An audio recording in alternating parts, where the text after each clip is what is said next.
My name is Renee Van Draaf. This is my persuasive speech for ASU Beebe. And I'm going to wait 10 seconds and I'm going to actually start my speech.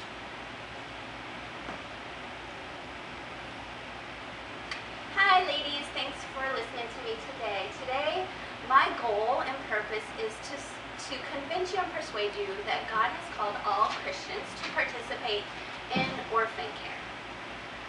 First, I'm going to talk about the biblical mandate, then I'm going to talk about the need, then I'm going to give you about 4 different ways that you could actually put into practice what I'm going to share. First, the biblical mandate.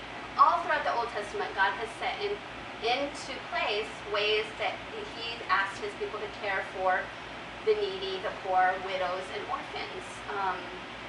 In Isaiah, he specifically says, defend the cause of the orphan. It's pretty clear. The most famous verse quoted in the New Testament is James 1:27, which is, pure religion is to take care of orphans and widows. So we know that God wants us to do it. And so many times, I think, most of you probably don't know that Mark and I adopted 2 children from Ethiopia. So this is a very personal subject to me, something that's very dear to my heart. But so many times we, as Christians, think, well, God hasn't called me to do that. But instead, I want to get us to think a little bit different. That God has told us to do it, and to do something unless God calls you not to. Unless He says, no, not you. Don't wait until He says, yeah, you, because He already has in His Word. Wait until He says, no, not you, not right now. And there's 4 ways that everybody could, find a way to help care for the orphan. The first, of course, is adoption.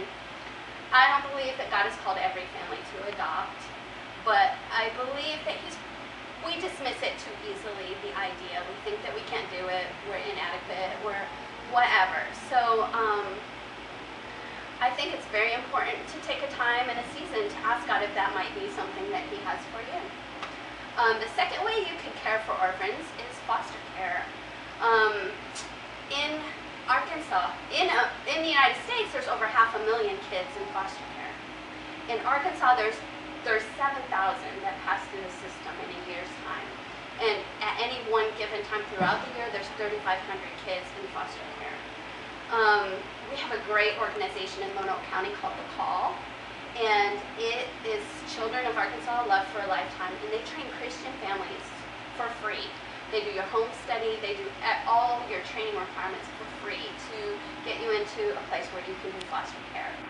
I took part in a garage sale, a fundraiser for them on Saturday, and most of the ladies there were talking about having 4 and 5 children in their home. So there's definitely a need for more families to do foster care.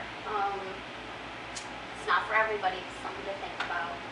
A third way that you could possibly do orphan care, and this is really a fun one, I'll just tell you, is to do a short-term mission trip. There's lots of organizations. One I'm familiar with is called Visiting Orphans, and they have a website, visitingorphans.com. Check it out. There's nothing more satisfying than to go to an orphanage and just love on some kids that don't have parents to give them hugs and kisses and play games with them. And it will change your life.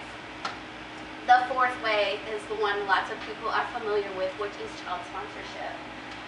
There's Compassion, there's World Vision, there's one that I really like is Children's Hope Chest. And because you can actually write your kid through the internet, you don't have to sit down and write a letter and send it with a stamp. You can send messages to your sponsored child through the internet, and that costs about $35 a month. So thanks again for listening to me, and I hope and pray that you see that God has called all of us to do something. And I pray you won't just listen, but you would think about it and maybe see what God would have you guys do, whether it be adoption, foster care, a mission trip, or just sponsoring a child. Thank you. I didn't even use my